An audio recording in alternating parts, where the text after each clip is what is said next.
Welcome to South Florida. We are here on our southern swing. We are at the midway point of our 2-week adventure through Georgia, Florida, and other points unknown at this point. I'm Kevin Noon. He's Marc Givler.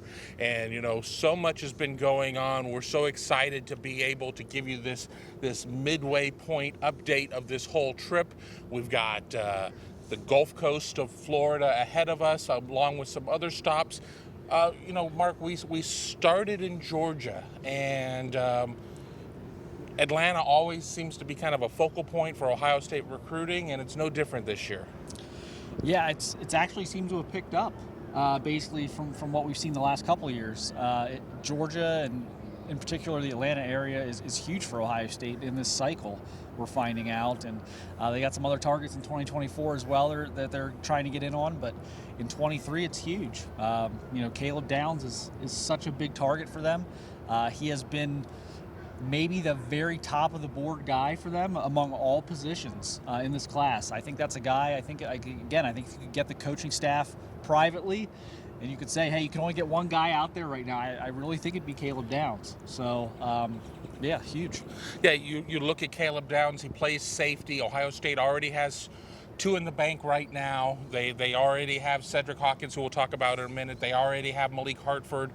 But that's not slowing them down in what could be just a huge safety class. I mean, as we sit there and we see just some of the names still on the board. Yeah, I don't see how they sign fewer than 4 at this point. I think it's going to be 4. It could be 5. Put it this way, I think it's more likely it's 5 than it is 3. Right. I think it could get pushed to 5 if they would just go on a run here where they get all the guys they want. And sure, could someone like Jaden Bonsu, could he maybe be a linebacker? Yes. So that there's probably a little bit of flexibility there. But yeah, they need safeties. I know the portal guys recently don't really impact the recruiting class because they were going to be off anyway.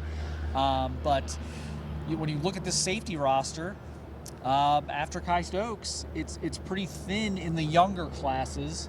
And then you've got this wave of upperclassmen. You've got this wave of seniors and third-year players who are either going to be in the NFL in the next 18 months or they're going to be graduating and moving on to the next phase of their lives. So they need the numbers and they need the talent. And let's not forget, under the Jim Knowles system, the plan is to play 3. So, I mean, it's even that much more important to make sure you've got guys who are there, who can play, who are going to be in the system. So, whenever you bring in a new coaching staff, I mean, there are some things that are overturned at this point. So them going to 5 absolutely would not surprise me if that's what the number ends up being. When you look at guys like Damien Fagan as well, you've got other guys there. Let's stay in the secondary. We had the chance to go out to Cedar Grove High School and see Kay and Lee, the one-time Georgia commit, who opened things back up. They were going through day 1 of their practice. Ohio State's certainly very high on his list, but, far from a done deal. Yeah, I think that one's going to go a while. We'll see. I hate marrying myself to a timeline with these guys because sometimes guys, they plan on taking all their visits and going to signing day or something like that, and then they just wake up one morning and they're tired of the recruiting process and they end it. But right now he's kind of following the Christian Miller blueprint of, looking like an all-star game or signing day type of decision. So that one has a ways to go, but I love where Ohio State's at right now. Georgia has pretty much been out of the picture since the decommitment. Could that get reignited later? Possibly. I think that's something to watch. As we get into the summer and fall, does Georgia maybe come back, revisit that? Florida's an interesting one. Corey Raymond, Kayan did kind of light up when he's talking about Corey Raymond. Corey Raymond was at the school when we were there. So how involved can Florida get? I think that's probably the biggest threat right now. And then you look at like Tennessee and Nebraska or a couple other schools that are kicking the tires there, that are recruiting him very hard. But right now, I think, again, if he had to make a decision today, I think it'd be Ohio State. And he's definitely a take. There's no question about that. He's one of the top guys on their board as well. And that's always the question, too, that we get asked on the Ask the Insiders board and just by anybody who knows that we cover recruiting. Is it an offer? Is it an offer? Is he a take? But, Kay and Lee, definitely a take. let's go to our first stop of the trip, and that was Woodward Academy, College Park. We saw a pair of players there. We ended up seeing A.J. Hoffler. We ended up seeing Miles Graham, who's a class of 24 guy.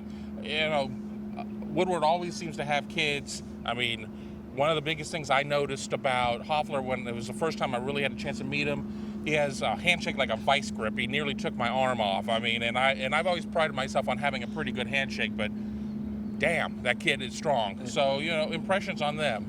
Yeah, you talk about heavy hands. He's got heavy hands. Yeah, I think with Hoffler, it's interesting. Ohio State is the childhood dream school. He's got a great relationship with Larry Johnson.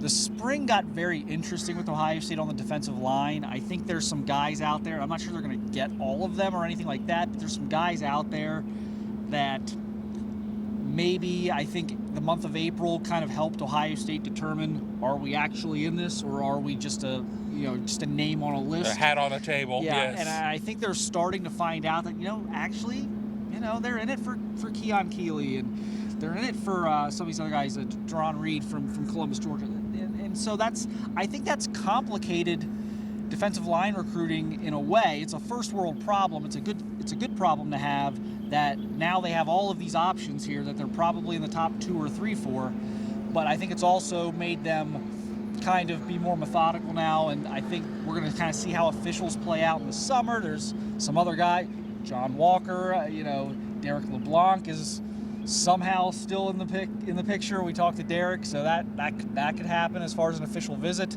So I think there's just a lot of irons in the fire right now, and I think that's helping Clemson make up ground. I said a lot there to kind of bring it back to where I'm going, and so this right now to me is Ohio State or Clemson. I think if AJ had to call a school today and commit, I think he'd call Ohio State. I think the way this plays out could favor Clemson, however. I just think the slow-moving nature of all this in Ohio State, look, I think they got a great chance at Mateo Uyangale. So you talk about some of these guys they're in on, and you get Keon Keeley on campus, the 5-star Notre Dame commit, and now you're in with these guys. And I think it's given Ohio State some pause, and I think that timing could favor Clemson. And you sit there and you look at, that's the state of where an Ohio State recruiting is, like in Alabama and some of these top schools, to where a top 100, a top 125 kid still has to kind of see how the deck is shuffled and how the cards lay out. I mean, honestly, I think a couple months ago, if Hoffler wanted to be in, he could have probably nabbed that spot, and then that's fine at that point. But you sit there and you don't want to end the process too quickly. You want to be able to see some schools. You do run the risk of then having to kind of wait things out. Yeah, I agree. I think if he had tried to commit in January, who knows? He may take him if he tried to commit today. I'm not even saying that, but I think this would have been a lot easier for everybody if he would have called in January or February. I don't think anyone would have, blinked at that. I think Ohio State would have been like, oh yeah, Keon Keeley's committed to Notre Dame, and we don't know if he's ever going to come on campus, and we don't know if Mateo Uyangale is ever going to show back up in Columbus, and he did. And so I think a lot of things have happened. They've made some moves for some other guys, the Reed kid from Columbus we mentioned earlier, and it's made this a good problem, I think, but it's also made this a complicated problem where you're talking about 10 guys for 4 or 5 spots. Then we move on to 24. We have Miles Graham, whose father played in the league, played college football. We'll talk about him here in a second, but another impressive-looking kid who obviously coming up through the process with a father who played in the NFL. He understands what's going on already. He's already kind of advanced for his years in terms of the process, gave a fantastic interview. Who is Miles' father, just to make everybody out there feel extremely old? Yeah, this is the part of this job I've really started to hate, is covering kids of people I watched, and not really when I was even that young. Some of these people I've watched, when I was in college or something. But Miles' father is Ernest Graham, running back from the University of Florida. I think he was part of the Spurrier to Zook transition, so I think he played for both of those guys.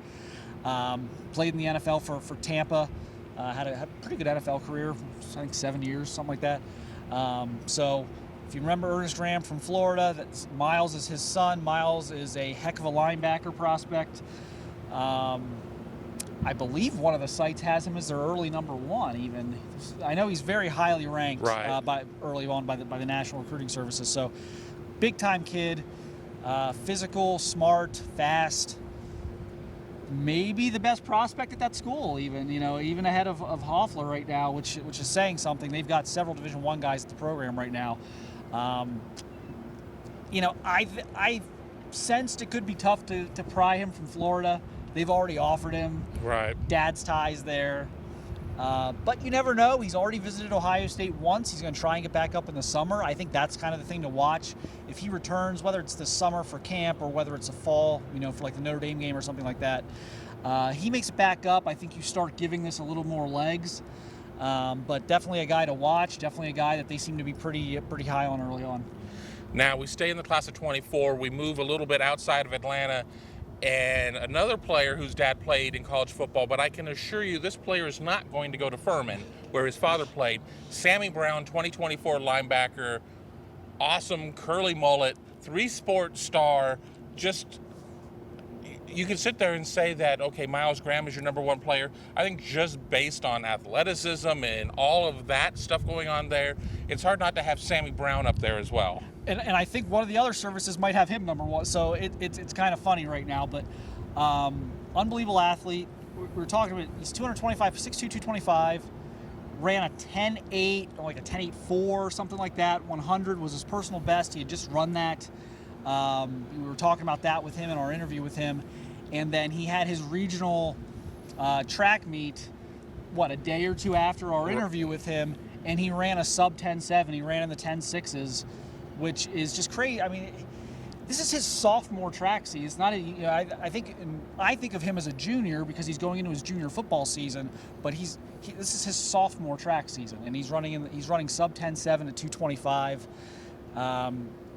Impressive kid physically, but impressive kid. It was a great interview. Very humble kid, despite Alabama and Georgia and Clemson and Ohio State kind of fighting over him already.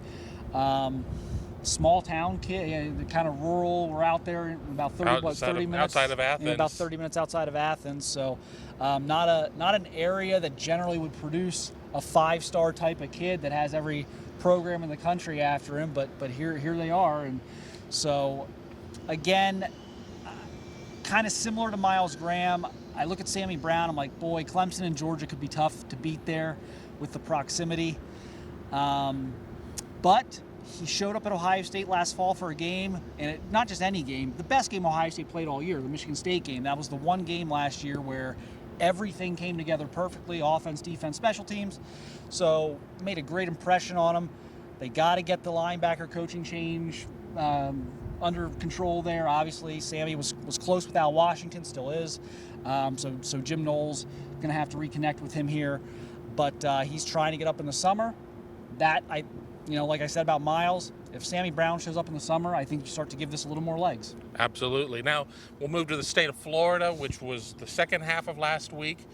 We go through the Kissimmee area, Orlando, for those of you that don't know the state that well, and we go to see Derrick LeBlanc. We go to see John Walker, a pair of linemen for that class. For a while, Derrick LeBlanc was a matter of when, not if, and then it really became if, and now you kind of have to wonder. And then John Walker is somebody that seems to be picking up some steam as well, according to a few. So, two very impressive guys there. When you sit there and you see Derrick LeBlanc walk around, I mean, he's on the all-airport team. He has the look. John Walker may be a little shorter than what his profile says, but he is a space eater. I see him as a 3 at the next level. I don't know if he's quite big enough to be a 1, but some schools are looking at him as a 1. Yeah, so it's kind of funny that this has 180'd. When they first started recruiting these two a year and a half ago, John Walker was the long shot, and Derrick LeBlanc was the kid they had a great chance at. And this has kind of flipped now, and John Walker is a guy I think they have a really good chance at, and Derrick LeBlanc is now kind of a long shot. Probably a lot. I think there's some debate there. Is Derrick an end? Is he a tackle? there's some tweener issues there. Right. Obviously, the hesitation. We just talked about this with Hoffler. Look at all the guys now that they brought in the spring that they're exiting the spring with a great chance at landing. That's complicated this as well. But Larry Johnson continues to work there. I mean, when I hear that Larry Johnson's still talking to Derrick LeBlanc, I mean that means something. It's not some GA doing it now, keeping the seat warm. So Derrick mentioned to me that he's looking at taking an official visit. It hasn't been scheduled yet. It's supposed to be June 24th, that big weekend at the end of June. If that happens, I think we revisit this one, but I think you got to kind of wait and see, not just if the visit gets officially scheduled, because it's not even officially scheduled yet. I got to see, see him come off the plane. Right. But if that happens, maybe this gets interesting again. But right now for LeBlanc, I think it's going to be Florida. I think Oklahoma's probably running 2, and then maybe Ohio State 3. And with Walker, gosh, I could see Ohio State being in front there. I think they've got as good of a chance as anybody. You mentioned, is he really 6'3"? Yeah, probably not. Is Haskell Garrett really 6'3"? Was Tommy Togiai really 6'3"? We know Robert Landers was on 6'3". So 6'3" with a cowboy hat on Robert Landers. So Larry Johnson likes those shorter, stockier, explosive guys. So Walker kind of fits that mold. There are going to be some guys that their timeline is going to fit very well for Ohio State if they're not looking to move too quickly, see where things go. We sit here in May every year, and it's like, how is Ohio State going to manage to fit all these pieces into this puzzle? And people end up committing elsewhere, and things happen. So we'll see if Derrick LeBlanc wants to commit immediately. Probably doesn't bode well. But if this is something that goes past the senior season, then we'll see. And LeBlanc does have a tentative. I think it's July. I think it's the 23rd. He has a tentative late July.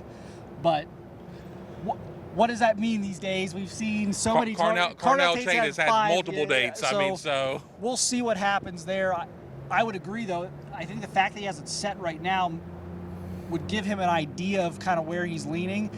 And if he would move off of that, I would think the driving force of Derrick LeBlanc moving off that July date would be some type of rekindled relationship there with Ohio State that would cause him some pause of maybe not wanting to commit to Florida in July. I think that is something to watch. Speaking of commits, we then head east to Cocoa. We see Cedric Hawkins, the first commitment for the class of 23 for Ohio State. Commits during the Rose Bowl. I had the chance to talk to him when the South Florida Express team came to Ohio State a month ago or so. This was my second opportunity to really get to see him. The first chance to see him in a football setting as Cocoa was going through practice. Good-looking kid, even better interview. I came away very impressed with everything that I saw from Ced Hawkins. I compare him some ways in terms of when I went in to talk to Kai Stokes last year. I didn't know a ton about Kai Stokes. I came away extremely impressed, and he's only backed it up on the field there. I'm giving that type of billing to Ced Hawkins at this point. Everything we initially kind of heard about Cedric Hawkins, maybe not even heard, just read, kind of looking at his profile and all that stuff, has kind of not been true. The initial scouting report was almost startling. He's not very big. He's under 6 feet tall, and he's not really fast. He's not like a sub 4.5 guy. And you're like, what's up with this? What's going on here? He's at least 6 feet tall. I think he's close to 6'1". I'm standing next to him. He showed good explosive. Now, I didn't have a stopwatch. I didn't time him in the 40 the other day, but when he decides he's going to put his foot in the ground, he's going to attack, he can move. And we know he can tackle. I think he's a key piece to this class because I think there's so many of these safeties that are on, Caleb Downs is just sideline to sideline, freak safety. You're going to need a Cedric Hawkins who can cover a tight end, can cover in the slot, can play a strong safety-esque role in the box against the run. Can, in a pinch, if there's an injury, if something happens, can play free safety. He plays a lot of single high at Cocoa. So I love the versatility there. He's a great kid. I said reminds me a little bit personality-wise. Reminds me a little bit of Tyvis Powell. Just very outgoing, very just always smiling. But yeah, this was a guy who the more you learn about him, sometimes the more you learn about a guy, the less you like him as a prospect. This is a kid where the more you learn about him and you get that chance to actually see him, you realize, yeah, he's not 5'11", and I will take the under on 4.6 40, and I'm not nearly as concerned about the athleticism as in the measurables as I might have been when you read his profile 6 months ago and you're like, oh, wait a minute. So pleasant surprise for me, and a great kid and a hard worker. And one thing I'll add on him before we move on, as he is part of the South Florida Express team, and he is a leader on that team, and on a team full of alphas, to be an alpha of the alphas is saying something. Yeah, and we saw it at practice. I'm sure they're getting other guys reps. You're not going to, Cedric's your best player. You're not going to exhaust him in the spring. But when he's on the sidelines, he's coaching guys up. Even when he was out there taking reps, he was getting guys positioned, getting them lined up properly. So clearly a guy who, takes the little things into account and wants things done the right way. We move down to South Florida. We'll start at Chaminade Madonna, a school that has produced a couple of recent Ohio State signees with Ryan Turner, Kenyatta Jackson, and you have Jeremiah Smith there, 2024 wide receiver. We've already talked about a couple of guys that are like number one in services. Jeremiah Smith is somebody who might be my number one for 2024. Just that polished, just that good. He doesn't even know how good he can be at this point. He's already fantastic.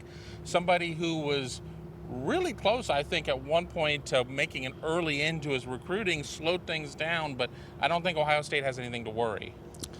No, I don't. I think they're way out in front right now. See what happens. Nobody saw Lincoln Riley leaving Oklahoma. Certainly Brandon Ennis did not, as he found out, and I think that's probably, I'm sure there's been some conversations there of like, dude, I committed to Oklahoma. I would have never thought Lincoln Riley was leaving. Maybe give it 6 more months, type of thing. So a little bit of a pump of the brakes there, but Ohio State in fantastic shape. Something I think seismic would have to happen. Ryan Day, Brian Hartline, right. Someone leaving. It would. I'm trying to, and I'm just trying to come up with scenarios where this wouldn't happen for Ohio State, and I'm not really finding any right now. So he was fantastic, another South Florida Express kid. Then we moved just down the road, more than just down the road. Everything is a little bit of a distance. We go to American Heritage, 3 major Ohio State targets there. Let's start with Brandon Ennis, because I think that's the name that everybody wants to talk about there. You just mentioned him, somebody that was committed to Oklahoma. Lincoln Riley leaves. A lot of people out there immediately assumed this kid was SC bound.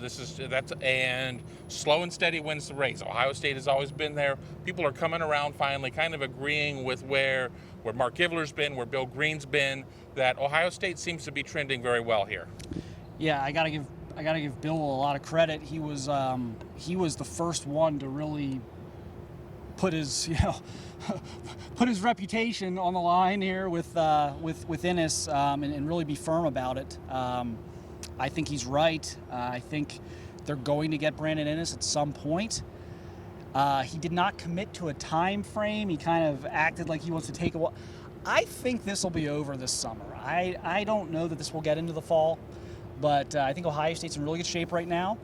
I think USC has a lot of things that appeal to him, but I think the cross-country flight might be a deal breaker, might end up being the thing that helps Ohio State the most, in addition to his relationship with Brian Hartline, which obviously is a 2-3 year relationship now at this point. So, yeah, I think I'm not maybe in the Jeremiah Smith category of like something like an asteroid would have to hit or something. I don't think it's that significant, but I think Ohio State is well out in front. And the Alabama visit could be interesting. He's not maybe as familiar with Alabama in terms of his relationships there as he is with USC and Ohio State, and so they're going to get that first official in June. And could they, look, Alabama does officials very well. Right. Nick Saban's pretty good at this thing. So that could be, there's a couple of speed bumps here to navigate, but you're getting him June 17th back at Ohio State. Told me he didn't want to leave his last visit to Ohio State, just felt so much at home. So love their chances. And I think summertime, July, August sounds about right for him. You talk about relationships. We've only one kid in at Heritage. Let's go to number 2, somebody who's already committed, running back Marc Fletcher. Mm-hmm. I think that one kind of came as a surprise for some recruiting fans. I mean, they'd certainly heard some names. Fletcher's name was on that list. And then all of a sudden it just comes together and he's like, I'm in. I had the chance to talk to him. He's like, committed means committed. I'm not taking any other visits. I'm fully on board. Big personality, a kid that you hear about, he's kind of stocky, but I mean, he moved really well out in the field. He has a tremendous knack for pass catching. I think that's going to be something that's going to be huge as well. Left a very favorable impression on me after having a chance to see him go through practice. Yeah, he's almost built like a big receiver. He's got really long arms, and he kind of runs upright. When you watch him run, he does run like Derrick Henry. Now, I'm not putting that level of expectations on him. I think that would be incredibly unfair, but that's the running style he has. But he's able to get the pads down before contact, which is kind of really all that matters. And he's got these great set of hands that he's snatching balls in traffic. He's running routes, looking like a receiver out there. He's very fluid. And so, yeah, probably not a 4.4 guy, maybe not a 4, maybe he's a 4.6 guy, but he's got a good burst. He can cut. He's got agility to him. I really liked what I saw. I know Ohio State's liked him for a while, and quite frankly, before Ohio State was even recruiting him, when I was down here last spring, I had several coaches and 7-on-7 guys down here say that Marc Fletcher was like the next really great running back out of this area, and so he's got a great reputation in South Florida. People think he's legit. I mean, you don't. A lot of times, it's not hard to find someone in South Florida who's going to kind of talk trash about a kid who's not at their school or not in their 7-on-7 program, or South Floridians are legendary trash talkers. Nobody really had a bad word to say about Fletcher going back over a year. So he's very well regarded down there. Ohio State's going to take 2 backs in this class. If somehow they miss out on Richard Young, if somehow they miss out and they let's just say they end up with a 1-back class, I don't feel bad and say that, well, Marc Fletcher was supposed to be the 1A to the 1. I think that he definitely can carry the role of the 1 in that class. Yeah, and it's moot. They're taking 2. they're going to find somebody. If Richard Young and Justice, if everything the whole world falls apart, they're going to find another running back. But yes, Marc Fletcher in a 1-back class would be more than fine. He would be every bit of what they've taken most years at running back. Absolutely. He's perfectly capable of being the top back that anyone in the country would sign in their class. Last player that we saw during week 1 is defensive back Damien Fagan. Tall kid, a little on the slight side, but I think that I think that's just his body type. We certainly have seen guys like that before. Was somebody that maybe I wasn't thinking as much about prior, but I got to see him go through a lot of agility work. I mean, he's very fluid. I'm very impressed with what I'm seeing there. But once again, we get into a position where everybody's like, well, something's got to give. And, I think if Fagan says, I want in, I don't see any reason why they don't say, please and thank you. I mean, go right from there. Yeah, I would be, I'd be very surprised if they would turn away Fagan. I don't think they would. Even with, Caleb Downs maybe trending up. I think Fagan's a take for them right now. I think he'll continue to be, barring, again, I don't know. I don't know what because I said I think if they get Downs, they'll still take him. So he's got corner skills. He's got some corner skills to him. He's a good cover guy. Can get sideline to sideline. He is slight right now, but so is Malik Hartford. They're kind of the same build. Yeah. All that means to me is, okay, he's got all these cover skills right now, and he can run, and he can play free safety. What about when he gets with Coach Mick for 12 months, and he puts on 20 pounds, and now he's 205 pounds, now you can match him up with tight ends. And so I see a lot of potential there. He's a fun interview. A lot of these guys get very serious when the cameras are on. Not Damien. He's very much kind of the class clown, I think, of that team. He was messing with Brandon Ennis and Mark Fletcher during their interviews.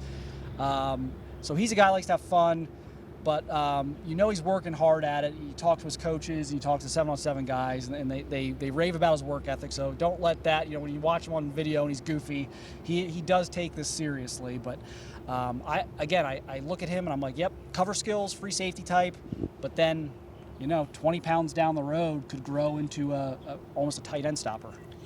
We don't generally telegraph our moves on Southern Swing. We like to leave you all surprised, but we will tell you we're going to see Richard Young here very soon, and then we're heading up the Gulf Coast of Florida. So what are you most interested in here in week 2, as our schedule still maybe not completely firm, but that's always been the case in all the previous, how many years have we done Southern Swings? 8 years, something like that. I mean, what are you hoping to see, coming out of that? I mean, is it Richard Young with how he takes to that? I mean, maybe seeing the pair of Tampa area commits that came on as of late, or something else. My low-hanging fruit here is, I want to talk to Richard Young after a couple Alabama visits. But I want to see Bryson Rogers. Because, we're gonna brag on ourselves a little bit here. We saw Jackson Smith-Njigba spring practice. Was it junior year? Was it going into his senior year? It was going into his senior year. At that point, Jackson had committed, but he was still kind of like a low 4-star. And I think a lot of people were like, well, why with G. Scott and Julian Fleming and And we watched Jackson for probably 90 minutes, basically just running routes. And his quickness, his feet it was unbelievable. And I said, I don't care what his 40 time is, because that was kind of the knock on him at the time, which I think he's going to run better at the combine next year than people think. But his feet are incredible. Like, his short shuttle will be unbelievable at the combine. He will be the hands-down favorite to win the short shuttle, the fastest short shuttle. Among the receiver group. And then you watch him, and he's making one-handed catches. Everything looks easy. And, you're like, wow. And I had seen Fleming play a live game. And I was like, I think Jackson might be their best. Everyone's talking about Fleming and G, and those are great players and everything, but they clearly had something there. This has some parallels to it, and I'd like to see if we are going to see Smith-Njigba 2.0, because I can tell you this, Ohio State doesn't take a receiver this early with so many other big fish on the board, much like they did with Jackson Smith-Njigba, right, if they think this kid's a 3-star. If he's a 3-star on their board, they're probably never going to take him because Hartline never gets that far down his list. But they're not taking him now. They're taking him in December. So they clearly see something here that they really, really like. I haven't seen this kid yet, other than his film. He had a great season last year. I'm very fascinated to see him. If Ohio State ends up, obviously keeping Bryson Rogers and then lands Noah Rogers, different spelling, out of North Carolina, how crazy is that going to drive Paul Keels and the radio crew trying to call Ohio State games? The Rogers and Rogers firm. And let's talk about that for a minute. I had a coach in the SEC tell me a couple weeks ago, this is a program, he's at a program that's, significantly better program than NC State. We can kind of argue if it's an elite program at this point or not, but significantly better program than NC State. And he's like, I don't think we can get him. I think he's going to NC State. He's a homebody. I don't think Alabama can get him. I don't think Ohio State can get him. He's got all these offers. I don't think these big boys are going to be able to get him. And within a couple weeks, Brian Hartline's got them. Maybe they are going to get him. And it feels like they are trending there. It feels like things are going well. And so this would be another, feather in Hartline's cap where it's you got coaches from other programs saying, oh, that kid's staying home. And it's like, we can't get him. And it's like, well, you're not Brian Hartline. You're not Brian Hartline. Yeah, you're not Brian Hartline, I guess. So we'll see how that goes. But that would be an underrated recruiting victory, given how staunchly, these these people have dug in that Rodgers is likely staying close to home. Last thing before we wrap it up, once again, I'm Kevin Noon. This is Marc Givler. Thanks for joining us here for our recruiting talk. We are recording this before potentially any more kids commit. I'm not here to take anybody's stroke or thunder or whatever, but some big news could be coming. How important would it be for Ohio State to land a frontline guy, say a quarterback for, how impactful is that if that were to happen? Yeah, especially if it was an underclassman. Really get the ball rolling in 2024 if that would happen. Early quarterback commitments are worth their weight in gold. If it's a big-time guy that has the respect of skill players around the country, it's worth their weight in gold. And, we've talked about in the past that you have, at least older recruiting, when you sit there and you recruit a class beyond, does that sit there and give pause to guys behind? I think we already kind of see a little bit of a conundrum when it comes to 23 quarterbacks. But let's get this out there. Ohio State's going to take a quarterback. It's just going to happen. But even if you're a 23 receiver, your eye is open to something like this happening because it's highly likely that this guy could be throwing you passes in the collegiate game. Right. If you're a receiver, especially in this Ohio State receivers room right now, you're going to have to wait a little bit. If you're a 23 guy, you're going to have to wait a year or two probably to really get out there. So it's just as likely that the guy you come in with or the guy that was a year in front of you, it's just as likely that the 24 guy could be throwing you passes. And, we kind of saw that with C.J. Stroud, where he ends up connecting with Garrett Wilson. And so you are very likely, if the quarterback coming in behind you is as good as people think he is, you are very likely going to be catching footballs from him at some point if you're a 2023 receiver. But we'll have to wait and see on that. Be sure to keep it locked in at BuckeyeScoop.com. Be sure to follow us on all social channels. If you're watching us on YouTube, please be sure to subscribe to the channel. Hit that bell. Don't miss a single video that we put up. Don't miss any of our great podcasts, including Gives in the Bank, Morning Scoop, Big Me Kickoff, of course. I thank you for that. Buckeye Weekly Podcast, Around the Oval with Alex Lightman. I think I hit them all there. But outside of that, I think we have covered about everything. We will do another one of these after week 2, kind of doing a wrap-up of Southern Swing altogether. But, Mark, any final thoughts? I'm very curious to see what this Tampa leg brings us. I've mentioned I love Dejon Johnson's film. Is that gonna sync up and get a chance to go see him? Got some other stops we're working on. So there could be an unexpected stop or two, put it that way. And I'm kind of curious to see how the end of our trip comes together and what new interesting information we might get from it. Absolutely. Well, there's all sorts of how far would it be to go to such and such, and how far would that put us behind our pass? So Hertz, if you're watching, we may need to extend the car. Not really, 2 weeks is long enough. But until the next time, thanks for watching. We'll talk to you very soon.